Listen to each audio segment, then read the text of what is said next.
Hello, welcome to Mirror Now special election show, Road to Lok Sabha, show where we go beyond the political clamour and deep dive into the mega 2024 electoral battle that's panning out in India. I'm Shreya Upadhyaya, and on the show today we talk about phase 2 of the elections, a rather interesting phase with 88 seats across 13 states going to polls this time around. Will Rahul Gandhi retain his Wayanad seat? How impactful will BJP's Tejasvi Surya be this time around? What are the issues that concern the people of Assam? How is Uttar Pradesh battle panning out? All of these questions answered on the show today and much more with our panel of experts. But first, let's quickly get you the overall numbers in phase 2 that's going to polls on the 26th of April. Let's quickly get those graphics up for our viewers, where we can understand this overall situation this time around. Kerala has 20 seats. All of them are going to polls in phase 2. Rajasthan, 13 seats are going to polls on the 26th of April. Uttar Pradesh, 8 out of 80 are going to polls this time around. It's a big state.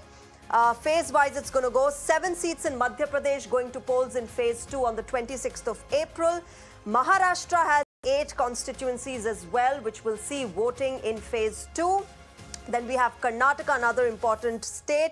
14 out of 28 seats are going to polls in phase 2. West Bengal, 3 seats only this time around in phase 2 of the polls. So this is your breakup of all the seats that are going to polls in phase 2 of the Lok Sabha elections. Interesting battle panning out there. Remember, Kerala and Karnataka are extremely important and crucial states for the BJP as well as the Congress. We'll have to see how this battle really pans out in these two states. Of course, there are other states as well: Rajasthan, Uttar Pradesh, Maharashtra, Madhya Pradesh and West Bengal.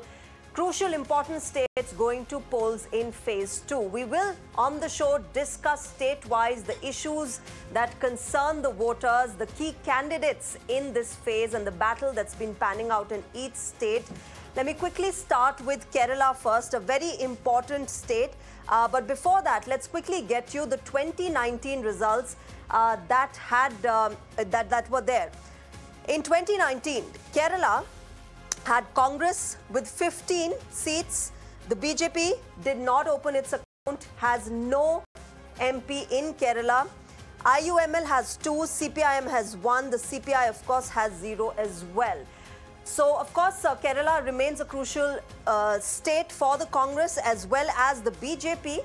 Congress, of course, will aim to retain this state, but BJP will have to open its account this time around. Whether or not this happens, let's see. Let's move on and get other results also.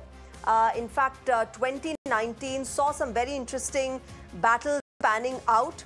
Key contest that's panning out in Kerala right now is between M.V. Balakrishna, Rajamohan Unithan and M.L. Ashwini of the BJP. So the CPIM versus the Congress versus the BJP. These are your key candidates. In Kannur seat, K. Sudhakaran versus C.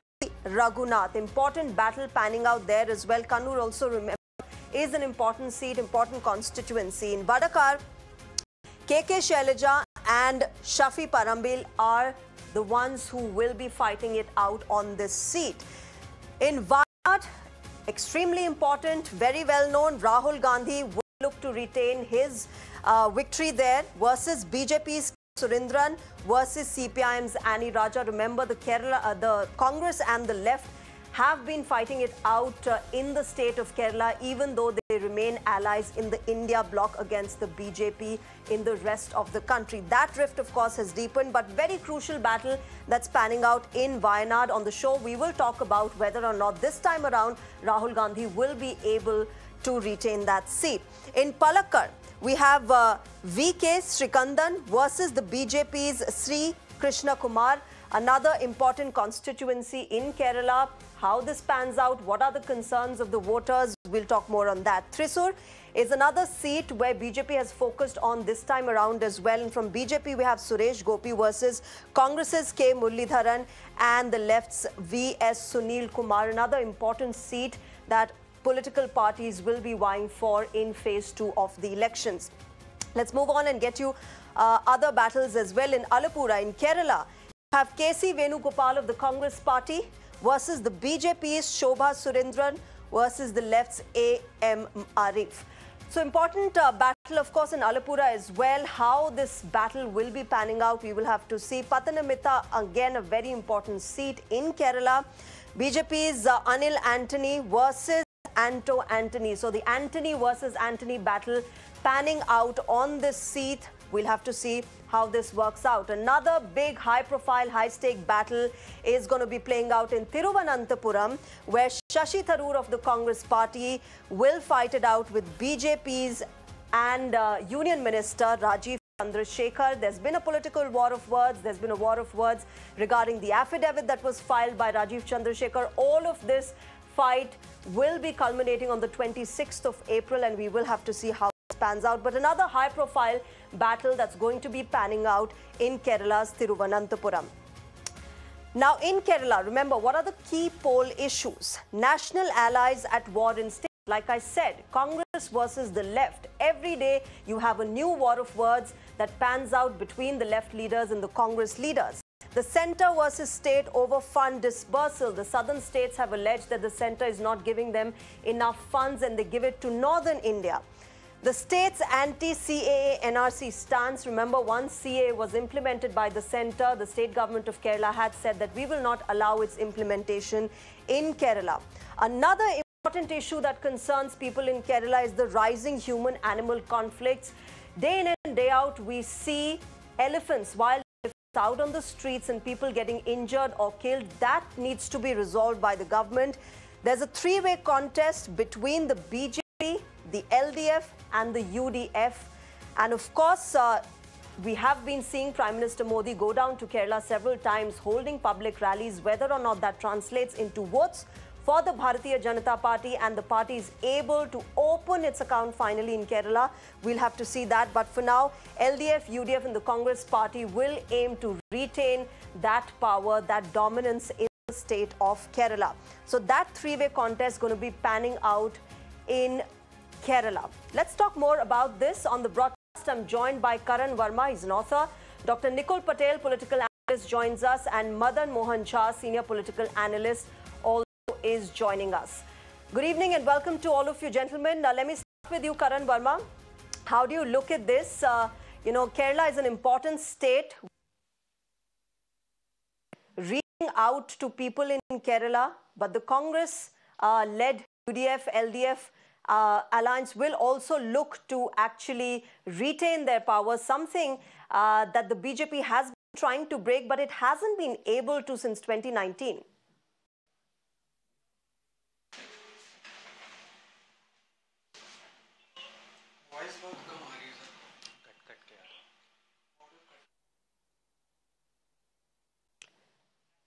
Karan Verma, are you able to hear me? Yeah, now I'm able to hear. Please, can you come again? All right, while we try... Yes. Yes. Karan, you know, I was talking about how Kerala is an important state, not just for the Congress, the UDF and the LDF, but the Bharatiya Janata Party as well. And so far, the BJP has not been able to even open its account in the state of Kerala. This time around, of course, we've seen Prime Minister Modi going there, you know, rallying, reaching out to the voters. But will that translate into votes? Will Congress and, you know, LDF and UDF be able to retain their dominance in Kerala? How do you see this really panning out?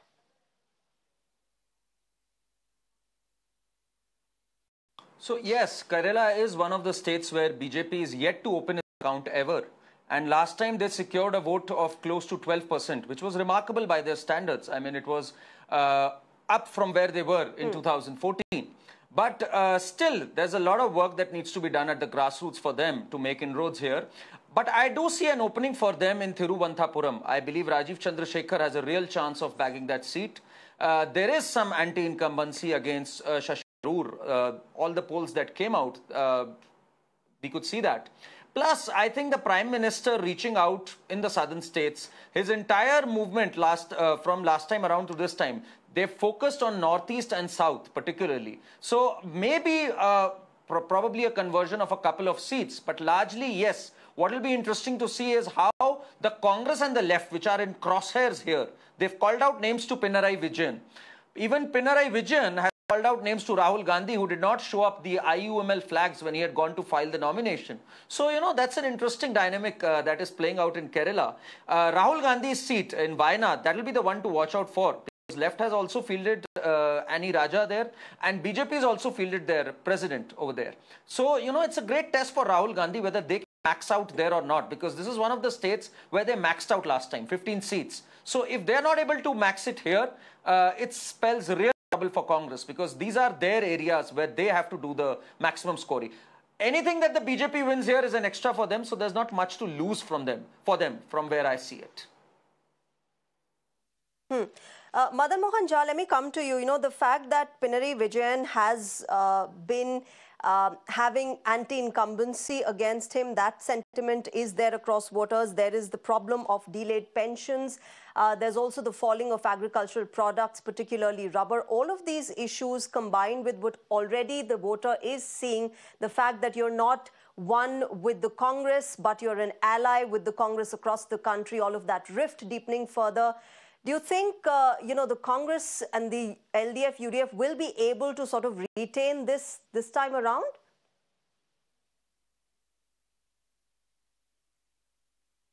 Yeah, thank you for inviting me.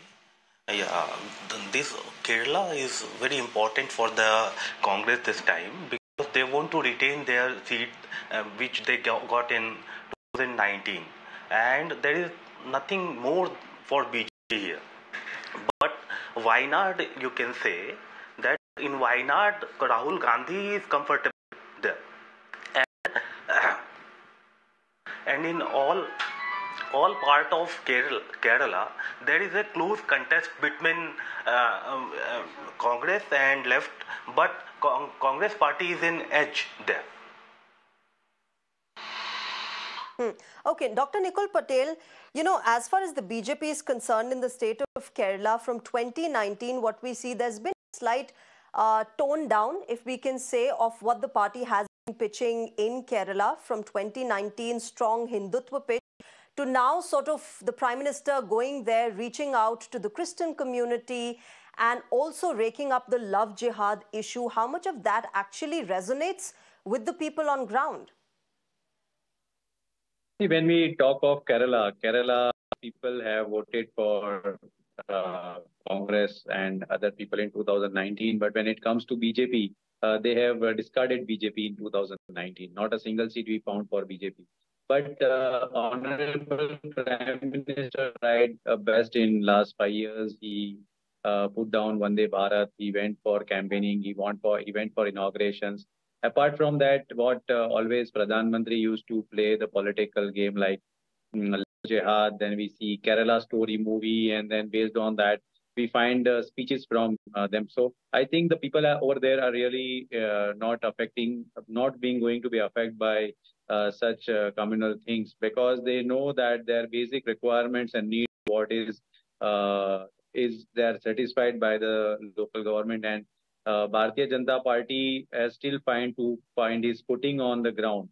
No doubt, Prime Minister had tried best, because the single face in the entire country who is contesting as the name of Bharatiya Janata Party. But when it comes to the grassroots level, member of parliament who are being elected, they are not working. I would like to give an example of Gujarat, from where Honorable Prime Minister is belonging.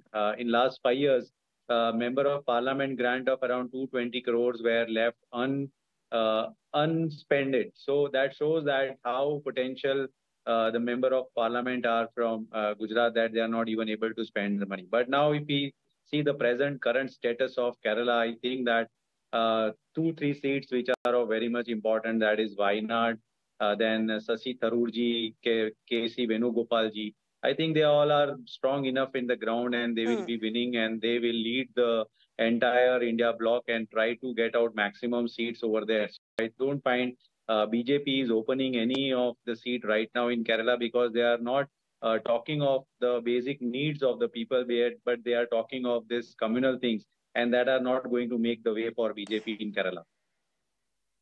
Dr. Patel, interesting that you say that, accepted that, BJP is not talking about the issues on ground, but is the state government, the ruling party, also talking about the concerns of the voter on ground? For example, the rising human-animal conflict or the delayed pensions that people are concerned about. Who's talking about all of that? Asking to me only? Yes, Dr. Patel. It's me? Yes, please go ahead. Hello. Hello, it's me. Dr. Patel, are you able to hear me? Yes, it's for you. Okay. See, if you see the Kerala as a state, the highest literate state, and people are fighting for their cause all the time, and we have seen that people comes on the road even for the local government if their needs are not being satisfied. And if we talk of Bharatiya Janata Party, they don't have still that sangathan into that grassroots level of the level they want, and they are not able to address the people requirements. So I feel that still BJP has to work hard to get the first seat or first count on Kerala. Okay, Karan, you want to respond? Please go ahead. Yeah. One of the big issues that the Prime Minister has talked about regarding Kerala has been the fact that Kerala government defaulted on dispersing salaries. And, Kerala has been teetering on bankruptcy, if I may say so. They even approached the Supreme Court to say that the funds weren't dispersed by the centre. But the Supreme Court has given a rap on the knuckles to the state government and has said that, it's been your lackadaisical approach and it's high time you disperse the salaries. Prime Minister talked of vindication from the Supreme Court in one of the rallies also. So that is also a big issue. The fact that people have seen this left of model for far too long and are now seeing the repercussions of it. This could also be a food for thought. And also, many of the schemes of the central government, whether it is Awas, whether it is gas connections, whether it is bank accounts, they are also being talked about at the booth level. Yes, their organizational structure is not as formidable as the Congress or the left. But I think the BJP will make strides in the state. It'll be interesting to see how many seats convert. But definitely I see the vote share going up from 12% to the upside of 15 to 20%. Karan, interesting battle, of course. We all can agree that's been panning out. But for the BJP, it's been, a strong there in Kerala. We know that. But that doesn't translate to votes in Kerala. In 2019, that didn't work out. The Sabrimala push didn't work out for the BJP as much as the party thought it would. This time around, they're not pushing for it. There has been a strong Christian community outreach. There is, the Prime Minister going there, like I said. But how much of that actually will translate, one will have to see clearly.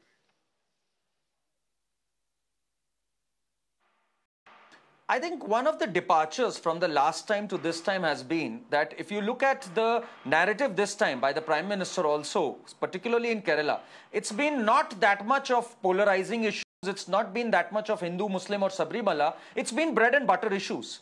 When salaries are not dispersed on time, when central schemes are producing the kind of results they're producing in terms of financial inclusivity, like bank accounts, I think these are the issues that they've stressed on. So this is a change of strategy, a departure from what we had before this. So I don't know, and there's also been an outreach to the Christian community there. So let's see how it goes. You're right, it's been disappointing for the BJP thus far, but I think there will be some positive change this time around. Okay, this was about Kerala. Let me also shift our focus now, gentlemen, to the state of Karnataka. It's a crucial state where the BJP, of course, has been trying to make that push, and one of the southern states where the BJP actually has a bit of high hopes. Let's quickly put that graphics out for our viewers, where we can explain the key battle that is panning out in the state of Karnataka, the key issues of the voter there. Remember, Karnataka has the city of Bengaluru, which has infrastructural woes, which has a lot of traffic woes. We'll get to that, but let's quickly get you the 2019 Karnataka results. 28 seats, the BJP won 25 out of those 28 seats. The Congress only could manage 1. The JDS won and others won. So BJP taking that lion's share in the state of Karnataka. Whether or not it can repeat this time around, we will have to see. This time, of course, it's in alliance with the JDS.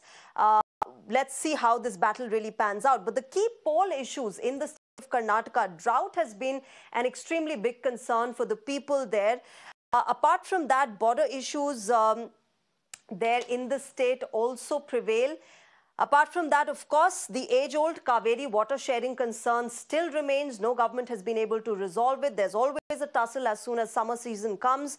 Growing concerns over women's safety in the past few months. We have seen some extremely unfortunate incidents taking place regarding women's safety. Law and order situation, therefore, is also a big concern for the people of Karnataka. Politics over education, what to keep in books, what not to keep in books, whether NEP will be applied, NEP will not be applied, all of that being a concern. Lack of medical infrastructure is another crucial issue that the people of Karnataka are looking at this time around. These are some of the issues that people and the voter will be looking at when they go out to vote on the 26th of April. Let's also quickly put out the key candidates, the key battle that is panning out in Karnataka. And Hassan, Prajwal Revana and Shreya Patel are going to fight it out in this seat, the seat of Hassan. From the BJP in Dakshina Kannada, Captain Brijesh Chauta versus Congress's Padmaraj Pujari is a battle that one will have to see how it's going to pan out. Dakshin Kannada again being a crucial seat there.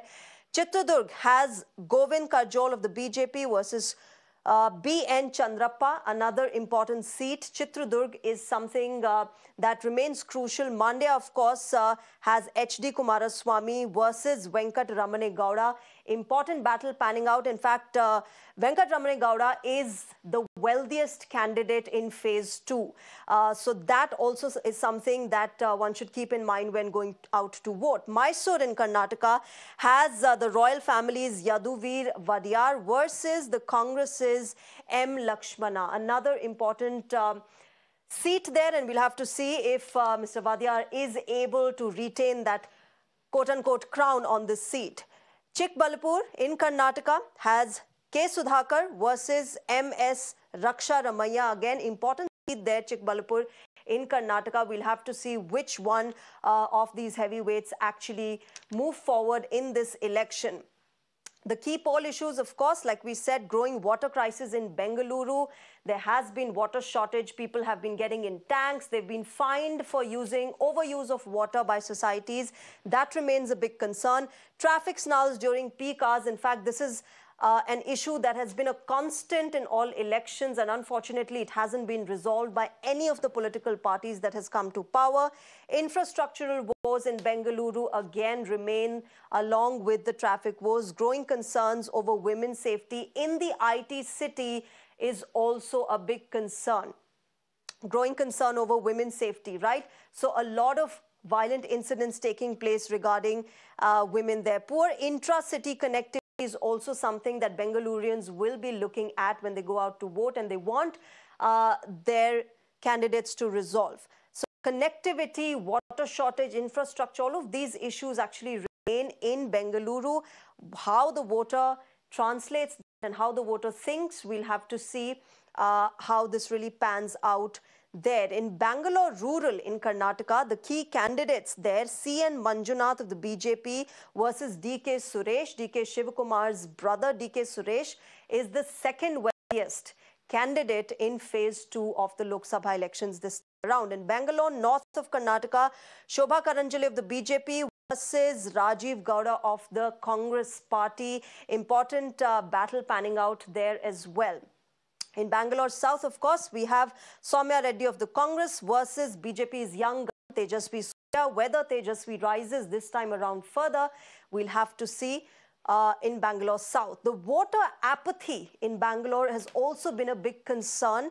Like you can see, 2023 is 55% versus 73.2% in overall Karnataka, but Bengaluru had 55% turnout. Back in 2019 Lok Sabha elections, the rest of the Karnataka overall was 71%, but Bangalore only had about 56.9 for about 57% voter turnout. So voter apathy is also a big concern concern there for the Election Commission. We will, of course, have to see this time around how this turnout remains. But for now, these are the key battles and key candidates in the state of Karnataka. Let me go back to my guest, Karan Verma. How do you see this battle panning out in Karnataka? Largely, the political parties have talked about the key battle of Okkaligas versus Lingayats, that playing out.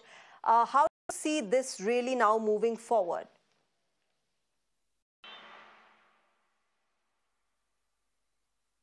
Shreya, one of the most important states, if I may call the bellwether states, as it's said in US, is Karnataka this time around. Because Karnataka is a state that the Congress won decisively in the assembly elections, but Karnataka votes differently in the Lok Sabha if the issues are different. And, you know, in the last 6-8 months, there have been massive issues which are left unattended in Karnataka. The law and order situation has really gone down the tubes. Just to give you an example, molestation cases have increased in Bangalore by 77%. Crime against women has been a major issue. BJP has stitched together an alliance, a very unlikely alliance now, BJP and JDS. They've given 3 seats to JDS. The Lingayat Vokaliga, you know, it's a big question whether how they can come together. But one thing has been there that they've tried to exploit the dislike that the Vokaliga had for Siddaramaiah, in the sense Siddaramaiah was largely unpopular in those areas. So it'll be interesting to see how this alliance works. But the BJP is pushing the right buttons at the right time, in the sense, in terms of the ticket distribution, in terms of the fact that they've done some rallies together. Mr. Devegoda at this age has done some rallies. And Karnataka right now is suffering from water distribution issues. This is a massive issue, which you pointed out, the drought issue. Another issue has been the law and order issue. So if, you know, BJP is able to score here, they can think of, you know, upping up the ante for the coming phases. For the Congress, it looks a sticky wicket. DK Shiv Kumar has been on record saying that we don't have too much of money to fulfill our promises except for the freebies that they had promised. They have earmarked 50,000 crores. And the benefits of those largely, like the 1,500 for women, the unemployment quota, they're yet to trickle in. They've only started from a couple of months for the unemployed. So there have been lots of issues, and Congress has been in damage control. But I think this is what is going to set the mood for the nation, where the people are voting this time, because this is a perfect bellwether state from where I see. And I see a lot of surprises coming our way in this state. Okay, we'll have to see how that comes across. But Dr. Nikul Patel, you know, interesting battle that's panning out in Bangalore rural is between DK Suresh, DK Shivkumar's brother, and CN Manjunath, who's the son-in-law of Devegoda. That battle clearly, you know, is not just a battle of these two candidates, but between legacies. Definitely Karnataka, if we see DK Shiv Kumar, initially when given a charge of entire election in Karnataka for Vidhan Sabha, it was underdogs, and then finally he came out with the flaring colors, and then he won the Karnataka election. And finally, he also agreed with Deputy Chief Minister post. So Congress knows very well that DK Shiv Kumar is the trump card for Karnataka, and definitely whatever candidate he is going to put into it, they will try best to so that they can win. Now, when it comes to Karnataka poll, in 2019, there was Bharatiya Janata Party government, and we see how Karnataka voted for Congress on the points where it was related to the public basic need. And the Congress government, after coming to the power, had tried to give their best to the people of Karnataka, and they have realized it. If we see, definitely, recently only Siddaramaiah and his entire ministry sat on Dharna for this drought, and how center is not supporting regarding the funds for meeting the requirements of this thing, because it's a central list subject where it comes to a drought. Now, secondly, BJP always try to put out with communal points, and that will not work out. Recently, only Honorable Prime Minister talking of Hanuman Chalisa chanting, and some person is being beaten up. So that sees how BJP mindset is to create a communal disharmony into the state and get the vote. But that also didn't work during the Vidhan Sabha election, because Prime Minister said Jai Bajrang Bali, then the hijab point, all these things are not going to make the way. People are thinking for their basic requirements, and I think Karnataka, as they have voted for Congress this time, definitely Congress is going to gain over BJP in Karnataka, and I think that almost 10 to 12 plus for Congress and 10 to 12 minus for BJP in Karnataka this time. Madan Mohan Jha, there's been an interesting shift of how political parties pitch in Kerala and how they pitch in Karnataka. Southern states, but very different states. And like Dr. Patel said, the BJP pitching that Hanuman Chalisa by the Prime Minister, that would it be actually resonating with the people on ground? Because Kerala demographically is very different from Karnataka. Both states are different. So with Karnataka in focus, do you think these kind of pitches would actually resonate with the voter? To me only? Sure. I would like this to is mention for Madan that. Mohan Jha. Yeah. May I speak? Yes. Yes, please go ahead, Mr. Jha. Shreya, when we are going toward when we are in the assembly elections in Karnataka, the voters are saying that we are voting in assembly elections for Congress, but when 2024 election will come, Lok Sabha election will come, we will vote for BJP.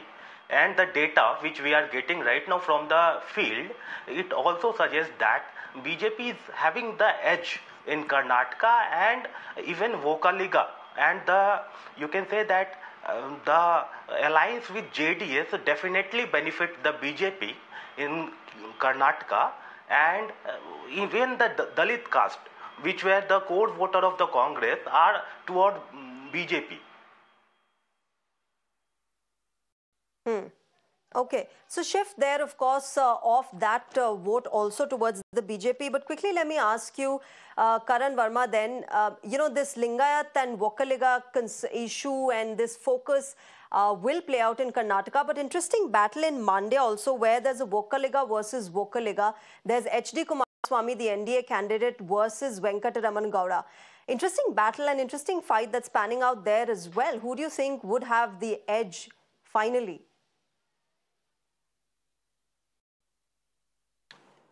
I think H.D. Kumaraswamy will have the edge. And it's somewhat of a prestige issue for JDS as well. And they're being backed here by the entire cadre of BJP. From what I hear, that BJP's cadre has been very, very mature in the sense wherever they've had an alliance, if they were at dagger's end during the assembly polls, they've kept that aside and focused on the larger picture, which is what the difference has been largely between the India Alliance and the NDA. Their cadre is disciplined and they do fall in line when it comes to, when the push comes to shove, they do back the candidate that they are backing. So I think H.D. Kumaraswamy definitely has an edge there. Dr. Nikul Patel, overall, if you see, there's been a guarantee versus guarantee fight that's panning out. It's Modi ki guarantee versus Siddaramaiah ki guarantee. Do you think that has been put across simply and smoothly to the people on ground? Because the political war of words keeps going on. There's a lot of political clamor that happens. But is the voter on ground, paying attention and listening to what each political party is saying?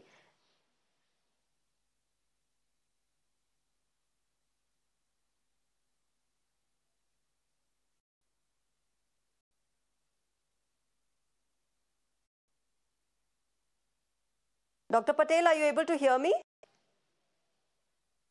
Hello, it's to me. Yes, Dr. Patel. Are you able to hear me? You are asking me? Yes, Dr. Patel. Can you repeat the question? I didn't get it. The voice was not clear. Okay, Dr. Patel, I was asking about this guarantee versus guarantee fight that political parties have put up in the state of Karnataka. Modi ki guarantee versus Siddaramaiah ki guarantee. How much of that is having an impact on ground with the voters actually? Okay, yeah. See, when we talk of guarantees, initially Bharatiya Janata Party says that we are not going to give freebies. And I think Pradhan Mantri itself called a Revdi culture when it comes from Delhi, where Aam Aadmi Party, Kejriwal says that we're going to give free electricity, free education. But then slow and steady, Bharatiya Janata Party realized that if we are not able to give the basic needs of the people, then that definitely they has to suffer. So now a new word come from Gujarat model to Modi guarantees, and those guarantees, if we see, are listed out in terms of electricity, in terms of employment, but all those things have not worked out in last 10 years, because in 2014, whatever proposals with Bharatiya Janata Party to power are still so many pending. Now, when it comes to Siddharamaya guarantee, we've seen that in Karnataka assembly polls, when government say that we are going to give women transportation into the city, I think it has been satisfied. Second thing, the electricity, what it was, I think right now the people of Karnataka are getting subsidized electricity, and they are getting it. So I feel that whatever guarantees are being proposed by Siddharamaya is going to make its way to the people of Karnataka, and they will trust that if they vote for Congress, I think they will get something out of it. So that's why I say that I think 10 to 12 plus for Congress, due to coming of Congress into power in Karnataka and implementing their guarantees, and 10 to 12 minus for BJP in Karnataka as compared to 2019 polls. Before I slip into a break, Dr. Patel, let me also ask you then, Yaduvir Vadiyar from Mysore, that battle is going to be interesting, and I want to understand from you whether the awe and the legacy of the royal family still remains among people. When it comes to royal family, we have seen in the entire country that royal family is working, they are contesting and people support them.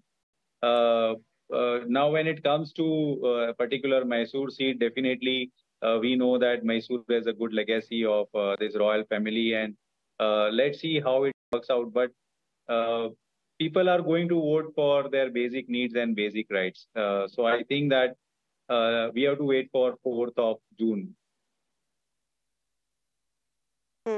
Of course, we'll have to wait for that day, the D-Day, when we will finally know the results. But phase 2 of the Lok Sabha elections, 26th of April, is when 88 constituencies will go to polls. I have my expert panel on the show, and we're going to be talking about all the states that are going to polls in phase 2. We've already talked about Kerala and Karnataka. Now we shift our focus to Maharashtra, Uttar Pradesh, Assam, Jammu, West Bengal, all of these states that go to polls in phase 2. Let's quickly begin with the key candidates from Uttar Pradesh. Arun Govil, the actor who used to play Ram in Ramayan, has been pitched from Meerut by the Bharatiya Janata Party. He's an actor turned politician, and he's making his political debut this time. Whether that devotion of Ram translates to votes, we will have to see. Hema Malini is being pitched from Mathura once again. Remember, she's a two-time sitting MP from the same seat. She's looking to revive this seat for a third time. Bhupesh Baghel from Rajnandgaon in Chhattisgarh. He's a former chief minister, and remember, the Congress has pitched him. He had actually failed to retain the state in the assembly elections. This time around, a test for him. Then we have Gajinder Singh Shekhawat from Jodhpur's Union Minister for Jal Shakti, who's been pitched from Rajasthan's Jodhpur, another important seat. How this fight moves on, we will have to see, but crucial seat there in Rajasthan as well. From Rajasthan, we have Om Birla, BJP's candidate from Kota. Important seat is the Lok Sabha Speaker. How it actually translates to votes, how the voter gets connected with Om Birla, whether or not it does happen, we will have to see. In Maharashtra, sitting MP Navneet Rana has been pitched by the BJP from Amravati, a crucial seat there. The Battle of Amravati is also important from Maharashtra, where there is Mahavikas Aghadi versus the Mahayuti that's been playing out. In Uttar Pradesh, remember, there are a total of 80 seats. Back in 2019, the BJP had 162, the BSP at 10, SP at 5, Apna Dal at 2, and Congress at 1. So the BJP had taken the lion's share, dominated that election result that time. Moving on to Maharashtra with 48 seats, BJP had 23, Shiv Sena had 18, NCP had 4, and Congress had 1. This time around, it's going to be an interesting battle, Pawar versus Pawar, and a very, very crucial battle for Ajit Pawar this time around. So this is about Maharashtra, where this was in 2019. This was the result. Let's also get to other key candidates, results, all of that will pan out in phase 2. Remember, Maharashtra and Rajasthan remain important seats, and we will, of course, have to see how this battle pans out there. So remember this in Maharashtra. Let me shift first to Maharashtra and talk about that. Dr. Nikul Patel, Maharashtra will see an interesting battle with the Pawar factions now fighting it out with each other. But particularly for Ajit Pawar, it's going to be a test for his political future this time around, because he will have to see how his political journey now moves forward after the division. Maharashtra is the place where we have seen the maximum political drama in last 2, 3, 4 years, and we have seen how NCP, Congress, and Shiv Sena formed the government, and then how it was being Shiv Sena is being transformed into two things, and now NCP transformed into two things. So it is difficult for everyone there that how they will find their footings now being divided into groups. NCP, how we have seen Sharad Pawarji and Ajit Pawarji, they put the things similarly in Shiv Sena. So overall, I feel that in Maharashtra, there will be a 50-50% chances for India coalition government and the BJP NDA government for winning the seat. Though last time we found that BJP got into 23, Shiv Sena 18. But this time we have to see Shiv Sena and NCP as they are being divided into two groups, what the number of seats they can make it out. But definitely on the larger part, I can see that BJP is going to lose some grounds by playing a political game into Maharashtra, forming the government with the support of BJP. People are looking into it, and people see how BJP is reacting and how BJP is forming the government. They are against this corruption. I think the Honorable Prime Minister from Bhopal spoke about NCP leader, and then after 1 week, he was being appointed as a Deputy Chief Minister. So definitely BJP is going to lose some ground, and there is an advantage of India Alliance this time in Maharashtra. Karan Verma, do you resonate with that? The fact that the BJP has been having a little bit of a challenge in the state of Maharashtra with lots of defections taking place as well. Case in point, Mohite Patil from the constituency of Madha. That was an important seat that again has gone against the BJP. A lot of challenges there for the Bharatiya Janata Party to actually deal with. Yes, definitely. Bharatiya Janata. Lots of challenges for every political party. Dr. Patel, I'll come to you. This was Karan. Can I speak? Yeah. Yes, Karan, please go ahead. Yeah. I'm saying there are lots of challenges for every political party in Maharashtra. Maharashtra has seen the kind of flux that no other state has seen in the last 4-5 years. We've had two giant political parties, NCP and Shiv Sena, now having two factions. So it'll be very interesting to see where the public sentiment gravitates to. But I will say this, at the moment, it is the Maha-Yuti alliance which has got its chemistry intact. We've seen the kind of fallout, Bala Saheb Thorat from Congress and even their Congress chief, Varshaji. They've all been very clear about the displeasure when the Uddhav Thackeray faction went ahead and declared seats in Mumbai, for example, in Sangla constituency and so many other places. So Sanjay also expressed his displeasure and walked out. So, things from a coalition standpoint are not going that well for the Maha-Vikasa Party as much as they're going for the Maha-Yuti alliance. So, I believe that, the BJP and their alliance partners will get their act together. Ajit Pawar is someone who's played the ground game for far too long. He's been able to get the right places. Even if you talk about rallies, he's been able to get all those historic places where NCP used to hold those rallies. I was reading about it. So at the ground, I believe that Eknath Shinde, Ajit Pawar, they're going to come in handy. They've managed to dissipate any kind of sympathy that, the core Maharashtrian voter had at some point of time for Sharad Pawar or Uddhav Thackeray. So it's going to gravitate towards the BJP, I believe, at the right time. Of course, it's challenging. It's another bellwether state, just like Karnataka, where nobody really knows what's in store. But I think the BJP has managed to get its act together in terms of seat distribution and in terms of the chemistry of the coalition. So I think that's where it's going to gravitate to. You know, Karan, you talked about rallies, and just a short while back, in fact, we had news of Nitin Gadkari actually fainting at one of the rallies that he was addressing in Maharashtra. Dr. Patel, you know, unfortunate there, but clearly beyond all the politics, the weather and all of that also contributing to, you know, not just this election, but also the kind of voter turnout that we will see in phase 2. Definitely an unfortunate event, but if we see Maharashtra being god of RSS, I think, and Nagpur being the center of all politics there, definitely what the way RSS is feeling that their importance to the government is little bit coming down, and the single person Modi is being elevated. So it is going to affect the BJP alliance into Maharashtra.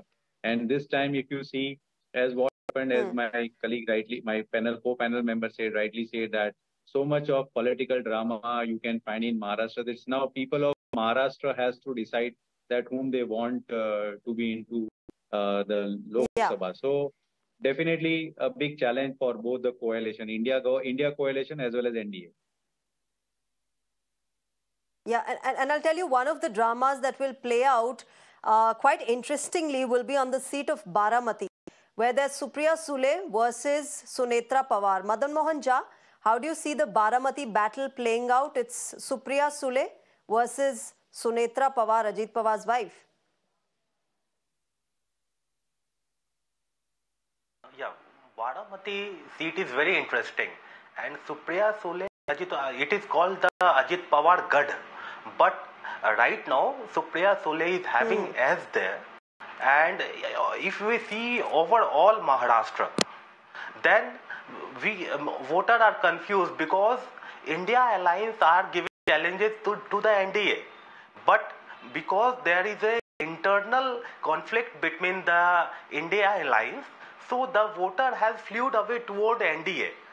And even the Marathas, Brahmins, Kunba, Kurbis and Malis are voting toward NDA. Right. Okay, let me now shift our focus to Uttar Pradesh, an important state there. 8 out of 80 seats this time around going to polls. But one of their key candidates has been actor Hema Malini. And she is, of course, going to be looking for third tenure there on her Mathura seat. Along with her, another actor who is, in fact, making his debut this time around in this year's Lok Sabha elections is Arun Govil. He used to play Ram in Ramayan. And look at the seat here. In 2019, out of the 80 seats, BJP had won 62 and BSP had won 10. Congress was at 1. SP was at 5. So clearly, the BJP will look to sort of retain that power, that dominance. Whether or not it happens, we'll have to see. But some very interesting battles that are panning out in the state of Uttar Pradesh as well.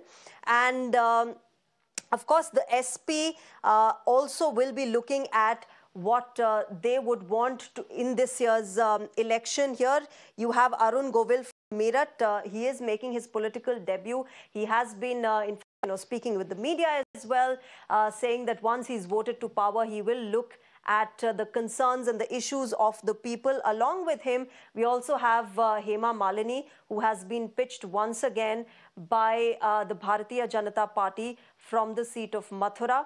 She also has been speaking with the media. We know that she's a two-time sitting MP, and her pictures, of course, all go viral whenever she's there in her constituency. But let me go across to Karan Verma. Karan Verma, you know, one of the concerns that a lot of people speak about is the fact that Hema Malini is only seen getting pictures clicked in for photo ops, but we don't understand the strategy that BJP has behind pitching her again and again from the seat of Mathura.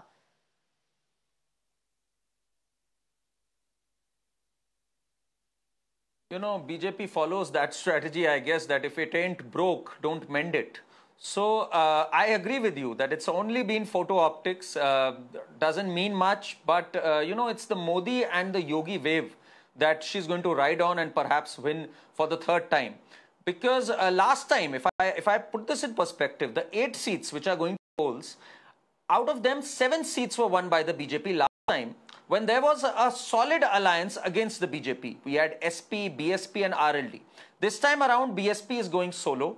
And RLD, which has a great muscle in this region, the Western UP region, it has aligned with the BJP. So there is every chance that, BJP is going to bag all 8 out of 8 seats. They won 7 out of 8 against massive odds. This is also going to, for the first time, show how much of a pull the Samajwadi Party and the Congress have over the Muslim votes, because there are some constituencies where the minority vote is high. For example, even in Meerut, where Arun Govil is contesting from, you have 34% share. The one seat that the BJP had lost last time around was the seat of Amroha, where Danish Ali had won from BSP. This time around, he's contesting from Congress. And from BJP, we have Mr. Kanwar Singh, I think, who won the seat in 2014. So BJP is going full hog to have a complete rout in these 8 seats. So I really think with RLD on their side, it's going to be very difficult to dislodge the BJP, which did well against all odds last time around. Okay, let me quickly ask you my last question, Dr. Nikul Patel, with a focus on Rajasthan this time. Kota and Jodhpur have important candidates there. Kota has Om Birla and Jodhpur has Union Minister Gajendra Singh Shekhawat. How do you see them really performing there? How do you see the fight happening on these 2 seats in Rajasthan, considering the fact that there are issues concerning the voter has been largely unemployment in that state?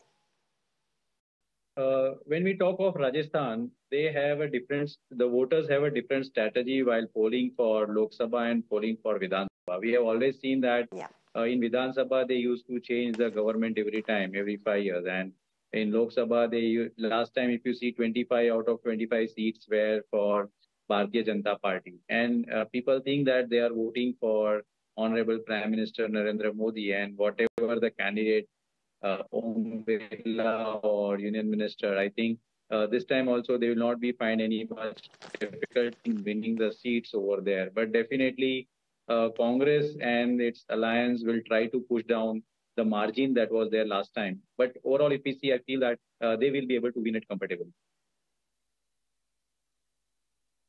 All right, we'll leave it there. Let's see how this phase 2 really pans out, gentlemen. But of course, it's the great Indian election. There will be more surprises. There will be a lot of instances where we will be left surprised. We'll have to see how it pans out. But for now, we can only hope that more and more people come out and exercise their franchisee. And the voter turnout is great as compared to phase 1. Karan Verma, Dr. Nikul Patel and Madan Mohan Jha, thank you very much to all of you for joining us on Mirror Now and sharing your perspective. Thank you very much.